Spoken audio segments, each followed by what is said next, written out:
সিন্দুক লিখেছেন হুমায়ুন আহমেদ।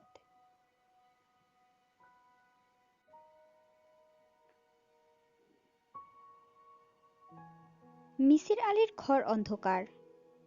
তিনি অন্ধকার ঘরে চেয়ারে পা তুলে বসে আছেন। চেয়ারে পা তুলে বসে থাকার বিষয়টা আমার অনুমান।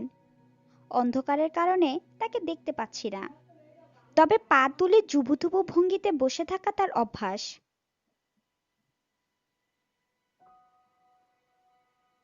আমি বললাম, ঘরে মোমবাতি নাই? মিসির আলি বললেন, টেবিলে মোমবাতি বসানো আছে, এতক্ষণ জ্বলছিল। আপনি ঘরে ঢোকার কিছুক্ষণ আগে বাতাসে নিভে গেছে।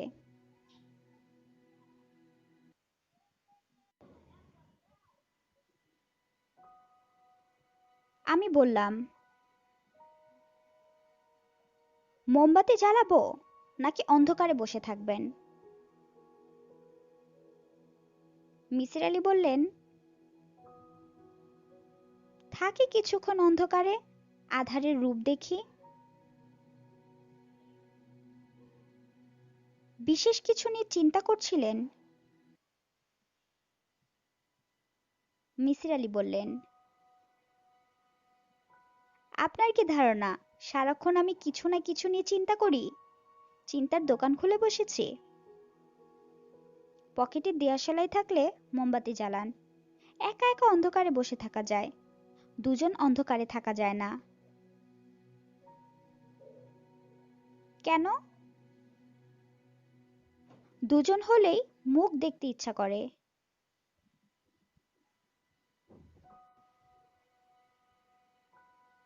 আমি মোম জ্বালালাম।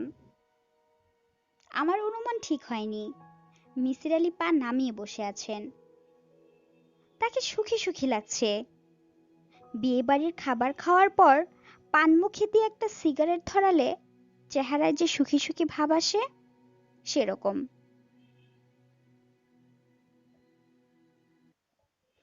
মিসির আলি বললেন,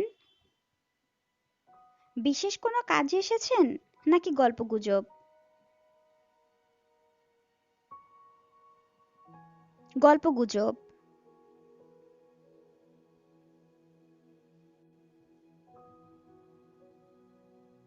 মিসির আলি বললেন, আপনি কি একটা ব্যাপার লক্ষ্য করেছেন? আমরা সব সময় বলি গল্পগুজব, শুধু গল্প বলি না। তার অর্থ হচ্ছে আমাদের গল্পে গুজব একটা বিশেষ স্থান দখল করে আছে। আমাদের গল্পের একটা অংশ থাকবে গুজব। ইংরেজিতে কেউ কিন্তু বলে না স্টোরি রিউমার, কারণ রিউমার ওদের কাছে তেমন গুরুত্বপূর্ণ না। আমি বললাম, আপনি গল্পই বলুন, গুজব বাদ থাক। কি গল্প শুনবেন? যা বলবেন তাই শুনবো। আপনার ছেলেবেলার গল্প শুনি, শৈশব কথা। আপনার বাবা কি আপনার মতো ছিলেন? আমার মতো মানে? জটিল চিন্তা করা টাইপ মানুষ।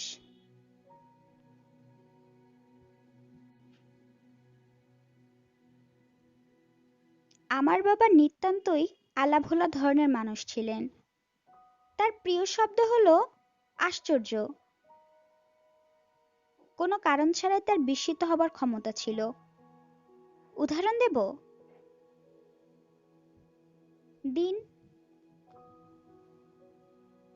একবার একটা প্রজাপতি দেখে কি আশ্চর্য কি আশ্চর্য বলে তার পেছন পেছন ছুটলেন। তিনি শুধু যে একা ছুটলেন তা না, আমাকেও ছুটতে বাধ্য করলেন। প্রজাপতির একটা ডানা ছিঁড়ে গিয়েছিল, বেচারা একটা ডানায় ভর করে উঠছিল। আমি বললাম, আশ্চর্য হবার মতোই তো ঘটনা। মিসির আলি বললেন, তা বলতে পারেন, তবে দিনের পর দিন এই ঘটনার পেছনে সময় নষ্ট করা কি ঠিক? তার প্রধান কাজ তখন হয়ে দাঁড়ালো প্রজাপতি ধরে ধরে একটা ডানা ছিঁড়ে দেখা সে এক ডানায় উঠতে পারে কিনা। শুধু প্রজাপতি না, তিনি ফড়িং ধরেও ডানা ছিঁড়ে দেখতেন উঠতে পারে কিনা।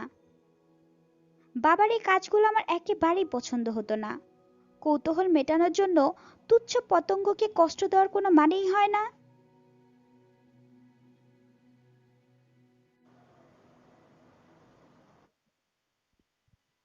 আপনার বাবার পেশা কি ছিল?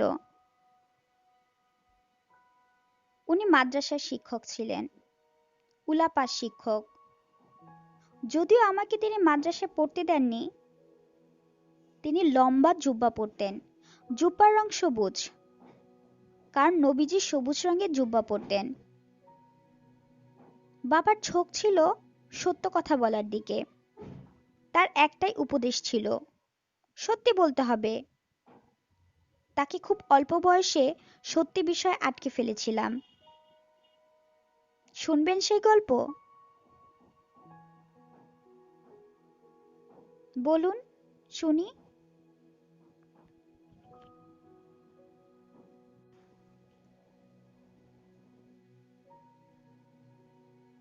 আমি তখন ক্লাস 7-এ পড়ি।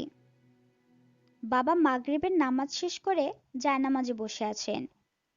ঈশার নামাজ শেষ করে তিনি উঠবেন, এই তার নিয়ম। দুই নামাজের মাঝখানের সময়ে তিনি তসবিহ টানতেন, তবে সাধারণ কথাবার্তা বলতেন।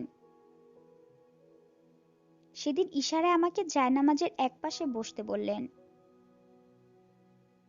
আমি বসলাম। তিনি আমার মাথায় হাত রেখে কিছু দোয়া দুরুদ পড়ে যথারীতি বললেন, বাবা, সত্যি কথা বলতে হবে, সব সময় সত্যি।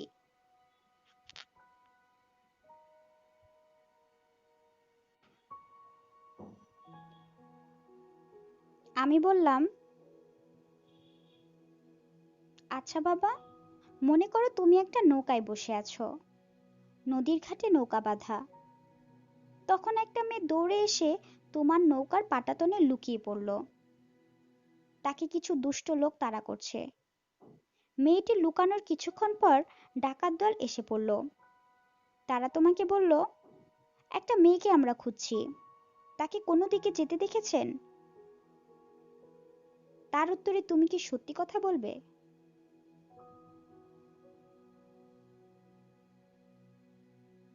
বাবা কিছু সময় হতাশ চোখে আমার দিকে তাকিয়ে বললেন, দুষ্টু তর্ক ভালো না বাবা।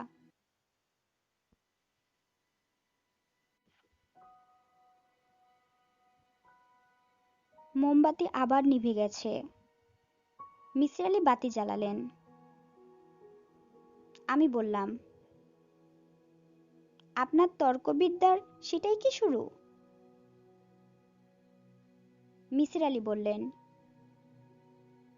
শুরুটা বাবা করে দিয়েছিলেন, তবে তর্কবিদ্যা না, তার ছিল চিন্তাবিদ্যা, চিন্তা বা লজিক নির্ভর অনুমান বিদ্যা। বলুন শুনি।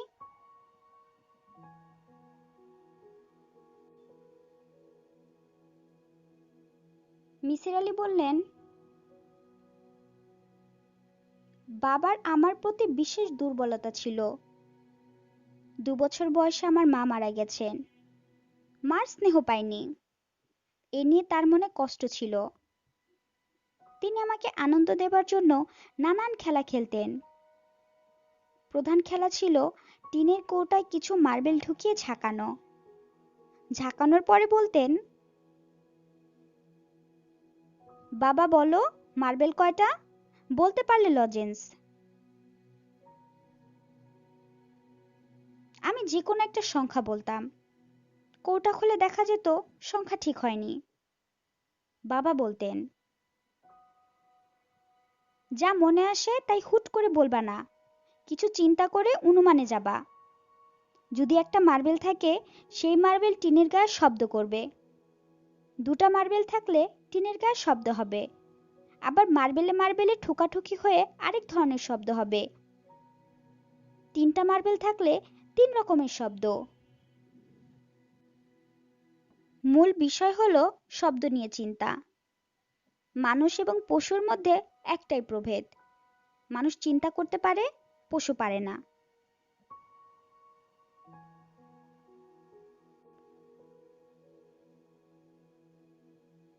আমি বললাম, বাবা পশু হয়তো চিন্তা করতে পারে, মুখে বলতে পারে না। বাবা দীর্ঘ নিঃশ্বাস ফেললেন। আমার কারণে তাকে অনেকবার দীর্ঘ নিঃশ্বাস ফেলতে হয়েছে। সেই দীর্ঘ নিঃশ্বাসে পুত্রের ভবিষ্যৎ চিন্তায় হতাশার চিহ্ন ছিল। বাবার কথা বাদ থাক, আপনি এসেছেন আমার যে কোনো একটা অমীমাংসিত রহস্যের গল্প শুনতে। তেমন একটা গল্প বলি।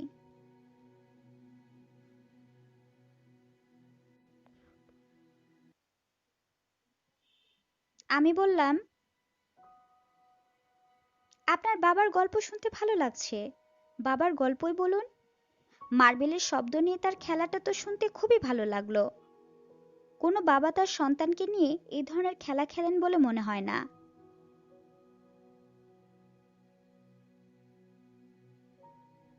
মিসির আলী বললেন, অমীমাংসিত রহস্যটা বাবার সিন্দুক নিয়ে, সেই অর্থে এটা হবে বাবারই গল্প। শুরু করি? করুন।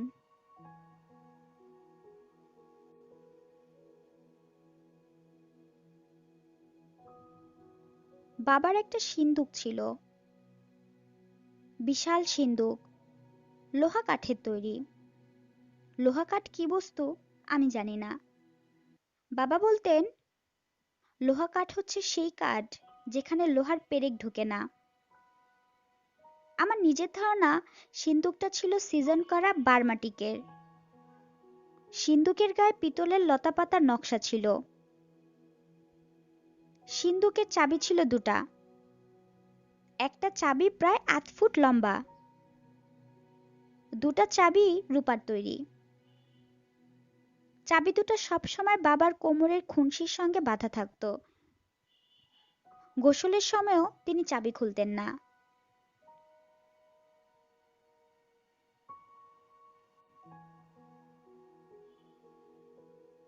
শৈশবে আমি ভাবতাম সিন্দুকে সোনার থালা বাসন আছে, কারণ প্রায় গল্প শুনতাম নদীতে সোনার থালা বাসন ভেসে উঠেছে। আর্কিমিডিসের সূত্রে পানিতে সোনার থালা বাসন ভেসে ওঠার কথা না, তবে শৈশব সব রকম সূত্র থেকে মুক্ত। সিন্দুক প্রসঙ্গে যাই। সিন্দুকের উপর শীতল পাটি পাতা থাকত, বাবা সেখানে ঘুমাতেন। তিনি কোনো বালিশ ব্যবহার করতেন না, ডান হাতের তালুতে মাথা রেখে ঘুমাতেন। খুব ছোটবেলায় আমি বাবার সঙ্গে ঘুমাতাম।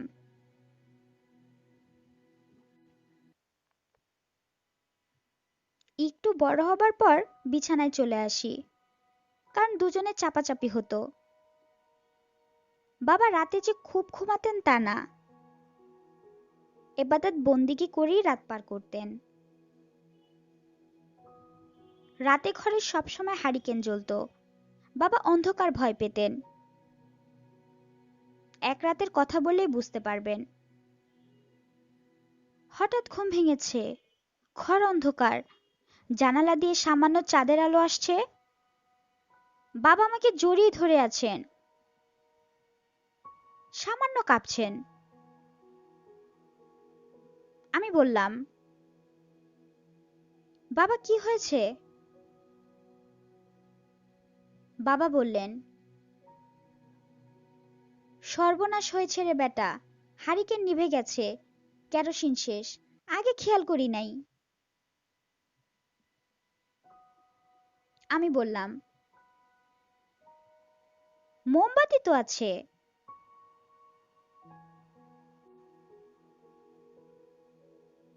বাবা মনে হলো জীবন ফিরে পেলেন, কাপা গলায় বললেন, মোমবাতি আছে নাকি? কোনখানে? আমি শিকায় ঝুলানো হাড়ির ভেতর থেকে বাবাকে মোমবাতি এনে দিলাম। তিনি ক্রমাগত বলতে লাগলেন, শুকর আলহামদুলিল্লাহ, আল্লাহ পাকের অশেষ মেহেরবানি। মোমবাতি জ্বালানো হলো। তাকিয়ে দেখি ভয়ে আতঙ্কে বাবার মুখ পাংশুবর্ণ, কপালে ঘাম। আমি বললাম, তুমি অন্ধকারে তো ভয় পাও কেন বাবা? বাবা বিড়বিড় করে বললেন, আছে, ঘটনা আছে, তোকে বলা যাবে না, তুই পোলাপান মানুষ, ভয় পাবি।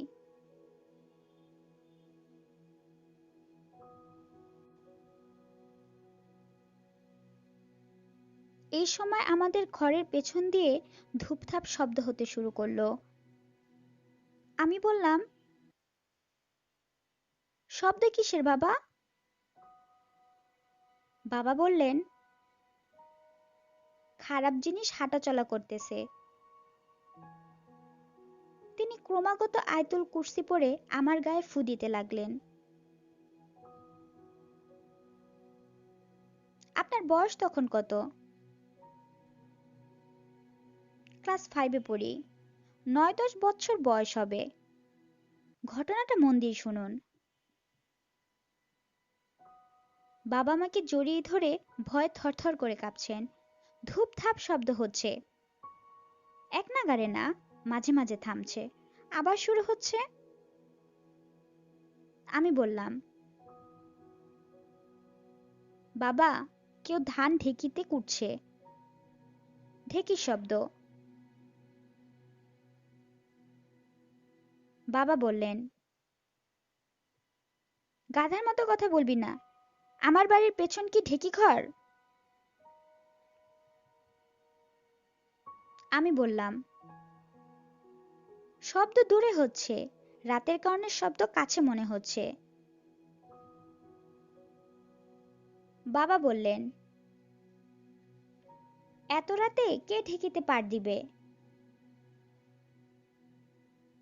আমি বললাম, হিন্দু বাড়িতে সকাল হবার আগেই ঢেকি শুরু হয়, এখনই সকাল হবে। আমার কথা শেষ হবার প্রায় সঙ্গে সঙ্গেই মসজিদে আজান শোনা গেল।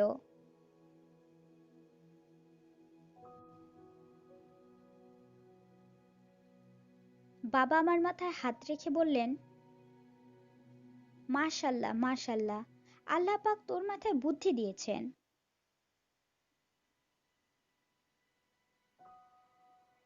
মিসির আলী হিসাবে সেটাই কি আপনার প্রথম রহস্যভেদ? তা বলতে পারেন। তবে ঢেকির শব্দের রহস্যভেদ ছাড়াও ওই রাতে আমি প্রথম বুঝতে পারি আমার বাবা অসুস্থ। কি অসুখ জানি না, তবে তিনি যে খুবই অসুস্থ একজন মানুষ সেটা নিশ্চিতভাবে বুঝে ফেলি। এখন আমি বাবার অসুখের নাম জানি। সাইকোলজির ভাষায় এই অসুখের নাম প্যারানোয়া। কারণ ছাড়া ভয় অস্থির হয়ে যাওয়া, সব সময় ভাবা তাকে মেরে ফেলার ষড়যন্ত্র হচ্ছে।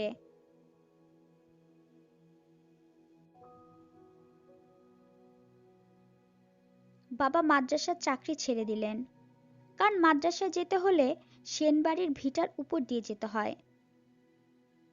ঘন জঙ্গলের ভেতর দিয়ে রাস্তা। সেখানে নাকি খারাপ জিনিসরা তাকে ধরার জন্য বসে থাকে। একবার একটা ধরেও ফেলেছিল। তিনি অনেক কষ্টে ছাড়া পেয়েছেন।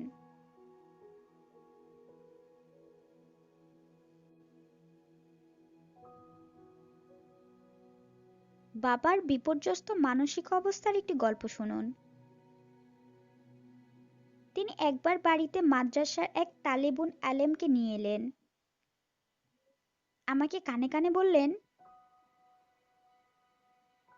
এ কিন্তু মানুষ না, জিন, মানুষের বেশ ধরে মাদ্রাসায় পড়াশোনা করে।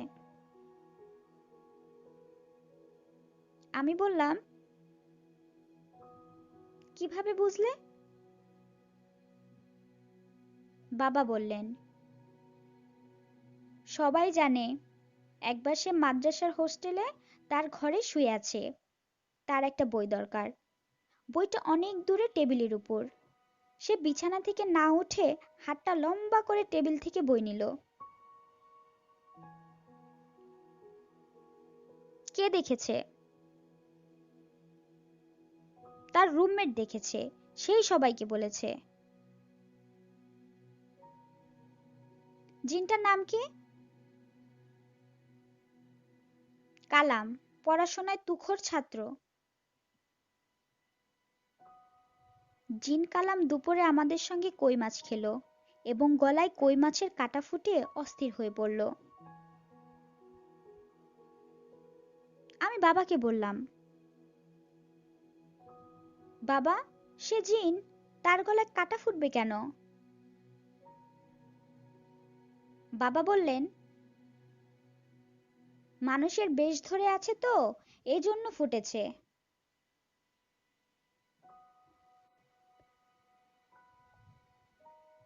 আমি বললাম, এখন কিছুক্ষণের জন্য জিন হয়ে কাঁটা দূর করছে না কেন? বাবা চিন্তিত ভঙ্গিতে বললেন, সেটাও একটা বিবেচনার কথা।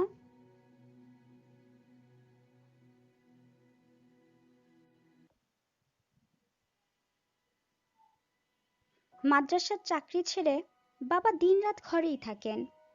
তার প্রধান কাজ সিন্দুক ছাড়পোছ করা, তেল ঘষা। আগে মাসে একদিন তিনি বাটিতে রেড়ির তেল নিয়ে বসতেন, সিন্দুকে তেল ঘষতেন। এখন প্রতি সপ্তাহে তেল ঘষেন, তবে সিন্দুকের ডালা কখনো খোলেন না। আমি একদিন বললাম, বাবা, সিন্দুকের ভেতর কি আছে? বাবা বললেন, সিন্দুকে কি আছে তা নিয়ে তোমাকে চিন্তা করতে হবে না। তুমি এই সিন্দুকের ধারে কাছে আসবা না, নিজের পড়াশোনা নিয়ে থাকবা।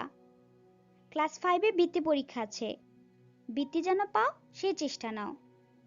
তোমার নিজের টাকাতে তোমাকে পড়তে হবে। আমি অক্ষম।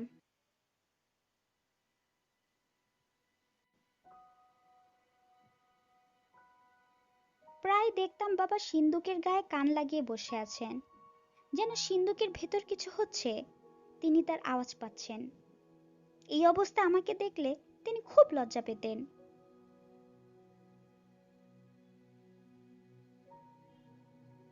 ক্লাস 5-এ কি আপনি বৃত্তি পেয়েছিলেন? না, বৃত্তি পরীক্ষাই দেওয়া হয়নি। বৃত্তি পরীক্ষার সময় বাবা খুবই অসুস্থ, এখন মারা যান তখন মারা যান অবস্থা। আমি সারাক্ষণ বাবার সঙ্গে আছি। বাবার মাথা তখন বেশ এলোমেলো, সিন্দুকের চাবি তার খুনসিটিতে বাঁধা। তারপরও দুই হাতে চাবি চেপে ধরে বসে থাকেন। তার একটাই ভয়, খারাপ জিনিসগুলি চাবি চুরি করে নিয়ে সিন্দুক খুলে ফেলবে, সর্বনাশ হয়ে যাবে।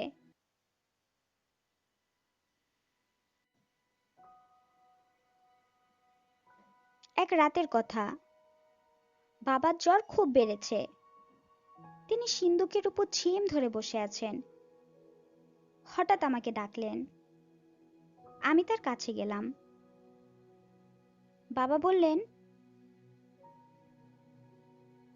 সিন্দুকে কান দিয়ে শুনতো দেখি, কিছু কি শোনা যায়? আমি সিন্দুকে কান রাখলাম। বাবা বললেন, কিছু শুনতে পাচ্ছিস? আমি বললাম, হুম। কি শোনা যায়? বুঝতে পারছি না। বাবা বললেন, সিন্দুকের ভেতর কেউ কি নূপুর পায়ে হাঁটে? আমি বললাম, হুম। বাবা বললেন, ভালো মতো শোন, পরিষ্কার করে বল, হু হা না। আমার সময় শেষ, তোকে সিন্দুকের দায়িত্ব বুঝাইয়া দেওয়ার সময় হয়ে গেছে। দায়িত্ব বুঝাই দিতে পারলে আমার মুক্তি, তার আগে মুক্তি নাই। কি শোনা যায় বল?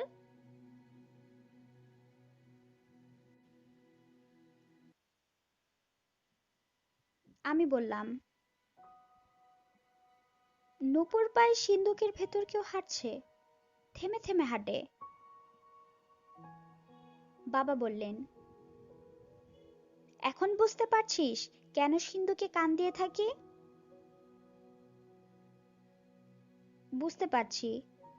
সিন্ধুক খোলো, দেখি ভেতরে কি। বাবা রাগী গলায় বললেন, সিন্ধুক খোলার নাম মুখেও নিবি না।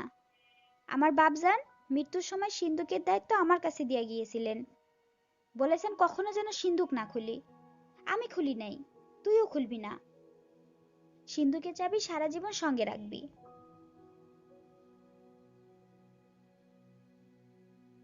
আমি কিছুক্ষণ চুপ করে থেকে বললাম, বাবা আমি যখন সিন্ধুকে কান চেপে ধরেছিলাম তখন তুমি শরীর দোলাচ্ছিলে। শরীর দোলানোর জন্য সিন্ধুকের চাবি ঠোকাঠুকি হয়ে নূপুরের মতো শব্দ হয়েছে।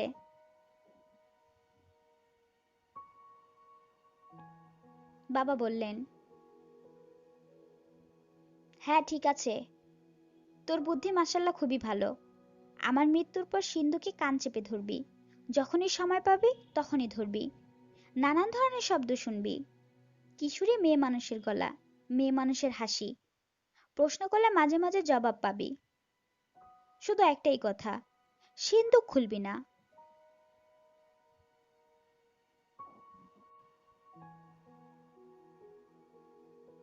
এই ঘটনার 1 সপ্তাহ পরে বুধবার রাতে বাবা মারা গেলেন। মৃত্যুর সময় তার মুখে একটিই কথা, সিন্ধুকের চাবি। আমার সিন্ধুকের চাবি খারাপ জিনিস নিয়ে গেছে। সর্বনাশ, আমার মহা সর্বনাশ। তার কোমরের খুনশিতে চাবি ছিল না। পুরো বাড়ি তন্ন তন্ন করে খুঁজেও চাবি পাওয়া গেল না। বাবার মৃত্যুর পর আমি অথই সমুদ্রে পড়লাম। পড়াশোনা বন্ধ হবার উপক্রম হলো। তখন আমাদের স্কুলের অঙ্ক স্যার প্রণববাবু বললেন, তুই আমার বাড়িতে উঠে আয়, এই বাড়ি তালাবদ্ধ থাকুক।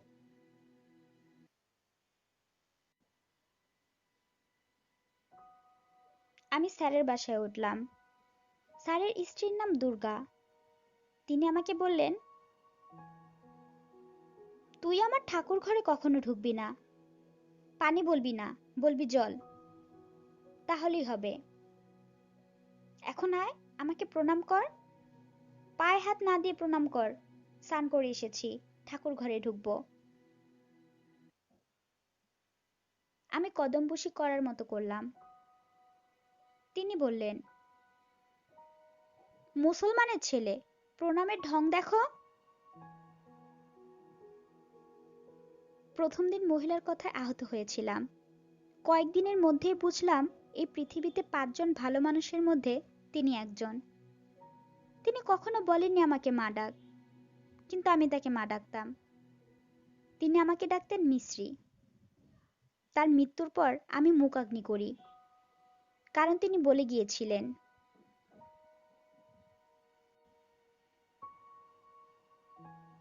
মৃত্যুর পর মুসলমান বদপোলাটা যেন আমার মুখাগ্নি করে।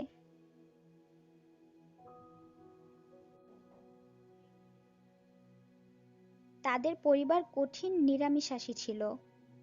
আমাকে নিরামিষ খাবার খেতে হতো। আমার আমিষ খাবার অভ্যাস যেন নষ্ট না হয়ে যায়, এই জন্য মা আমাকে আলাদা হাঁড়িতে মাঝে মধ্যে ডিম রান্না করে দিতেন। আমার মায়ের গল্প আলাদাভাবে আরেকদিন বলবো। আমার আনসলভড খাতায় ওনার ছোট্ট একটা অংশ আছে। উনি প্রতি অমাবস্যায় অপদেবতাদের ভোগ দিতেন। বাড়ির পেছনের জঙ্গলে একটা শেওড়া গাছের নিচে কলা পাতায় করে গজার মাছ পুড়িয়ে দিতেন। তিনি বলতেন, ভোগ দেওয়ার কিছুক্ষণের মধ্যে একজন অপদেবতা ভোগ গ্রহণ করার জন্য আসতেন। সেই অপদেবতার চোখ নেই, তার শরীরে মাংস পোড়ার গন্ধ। একদিন আমি মার সঙ্গে অপদেবতাকে ভোগ দিতে গিয়েছিলাম। আচ্ছা, এই অংশটা বাদ, আজ বরং সিন্ধুকের গল্পটা করি।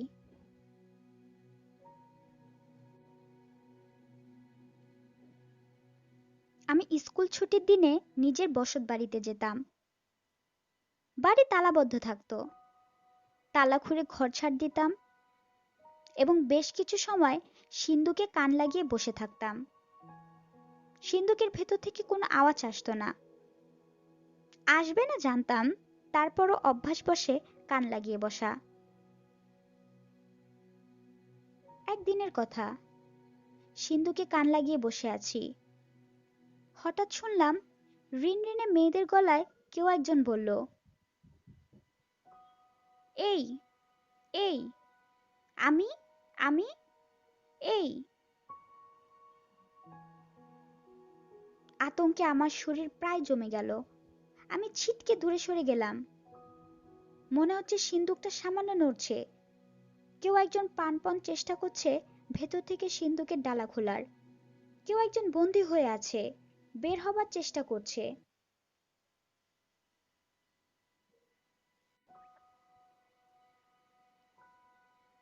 দৌড়ে প্রণব স্যারের বাড়িতে চলে গেলাম। ঘর তালাবদ্ধ করার কথাও মনে হলো না।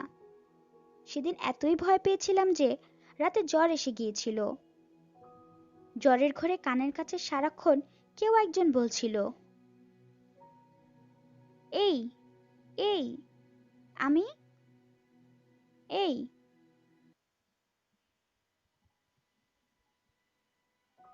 পরের সপ্তাহে আবার গেলাম। সিন্ধুকে কান লাগানো মাত্র শুনলাম,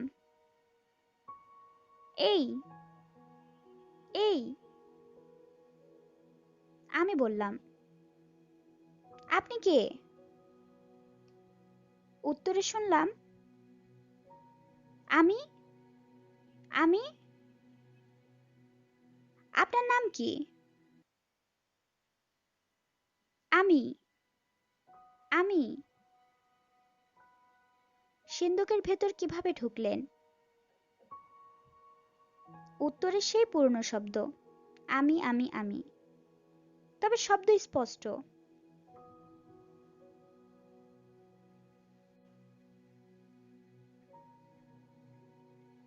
ইলেকট্রিসিটি চলে এসেছে। মিসির আলি ফু দিয়ে বাতি নেভালেন। তাকিয়ে দেখি মিসির আলির কপালে ঘাম।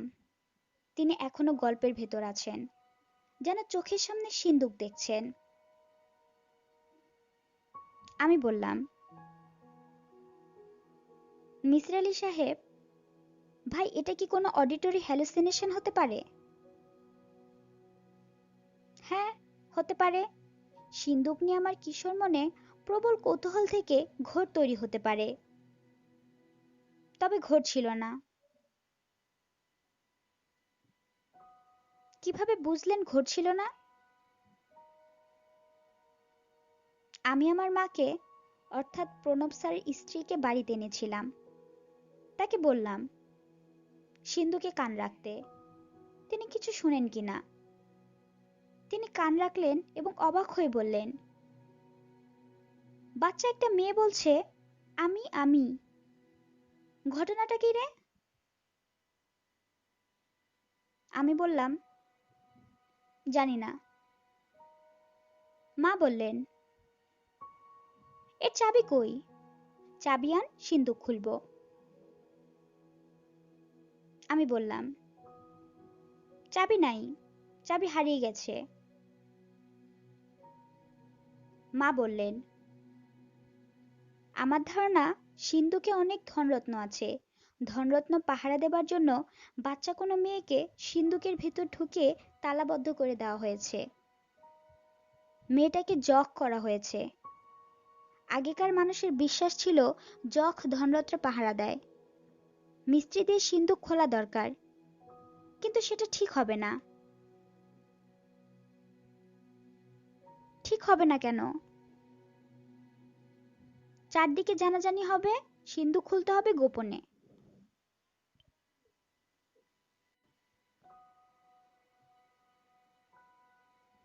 মিসির আলি সিগারেট ধরাতে ধরাতে বললেন, আমি যখন ক্লাস 8-এ পড়ি তখন সিন্ধুকের চাবির সন্ধান পাই। কিভাবে পান? নিজে চিন্তা করে বের করি চাবিটা কোথায় থাকতে পারে। চাবি সেখানেই পাওয়া যায়। লজিক্যাল ডিডাকশন কিভাবে করলাম আপনাকে বলি। চাবি দুটো বাবার কোমরের খুনশিতে বাঁধা থাকতো। কাজেই চাবি পড়ে যাওয়ার প্রশ্নই ওঠে না। বাবার কথা মতো খারাপ জিনিস তার কাছ থেকে চাবি ছিনিয়ে নিয়েছে, এও হবার কথা না। বাবা নিজেই লুকিয়ে রেখেছেন।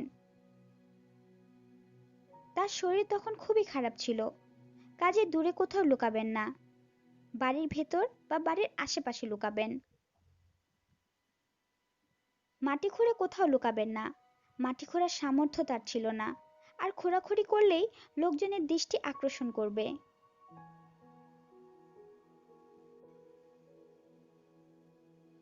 কাজেই তার চাবি লুকানোর একমাত্র জায়গা ইদারা, বাড়ির পেছনে ইদারা। বাবা অবশ্যই ইদারার পানিতে চাবি ফেলে দিয়েছেন। আমাদের বাড়ির ইদারার চারপাশ বাঁধানো ছিল। অসুস্থ অবস্থায় বাবা ইদারায় হেলান দিয়ে অনেক সময় কাটাতেন। ইদারা থেকে চাবি উদ্ধারের কাজ মোটেই জটিল হয়নি। ইদারায় বালতি বা বদনা পড়ে গেলে তা তোলার জন্য আকশি ছিল। জিনিসটা একগোছা মোটা বড়শির মতো, দড়িতে বেঁধে আকশি ফেলে নাড়াচাড়া করলেই হতো, ডুবন্ত জিনিস বড়শিতে আটকাতো।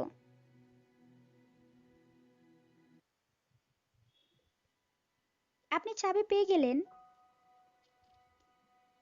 হ্যাঁ। সিন্দুক খুললেন? হ্যাঁ। সিন্দুকে কি ছিল? মিসির আলি সিগারেটের লম্বা টান দিয়ে বললেন, সিন্দুক ছিল সম্পূর্ণ ফাঁকা, কিছুই ছিল না। কিছুই ছিল না? এক টুকরা কালো সুতাও ছিল না। এরপরেও কি আপনি সিন্দুকে কান রেখে কথা শোনার চেষ্টা করেছেন? করেছি, কিছুই শুনিনি। সিন্দুকের গল্পের এখানেই শেষ। যান, বাসায় চলে যান।